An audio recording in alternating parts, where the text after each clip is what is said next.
Well, good evening and thanks for joining us. I'm Don Jorgensen. Wagner, South Dakota might be an unusual place to find the Attorney General of the United States, but that's where General Garland was today. He was alongside South Dakota Senator Mike Rounds and leadership from Native tribes in the state. Kettleland's Dan Santella was there too, and he brings us tonight's top story. Much of today's gathering was closed to journalists. The office of South Dakota Senator Mike Rounds explains this was done to allow for participants to frankly exchange their viewpoints in an open but still private forum. Reporters did eventually have a chance to ask questions.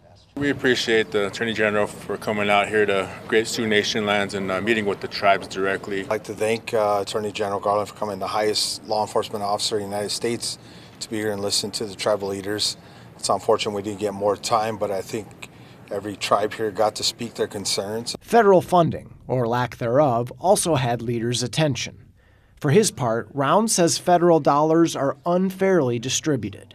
Our tribes are severely underfunded, and we need to hold the people in Washington accountable. All our efforts put forth in the last year have been suspended because of funding. Because of that lack of funding. Included in these efforts mentioned by Crow Creek Sioux Chairman Peter Lenkeek is a tribal security task force that was launched. Kettleland News brought you in-depth coverage of its aim earlier this year. But Lenkeek also shared news of a recent memorandum of understanding. Just a couple of days ago, we signed an amended MOU with the State Highway Patrol to bring them into the reservation on an as-needed basis under our jurisdiction. While conversation among leaders may be fruitful, Janet Alkire, chairwoman of the Standing Rock Sioux Tribe, says no decision can happen without bringing it to the community.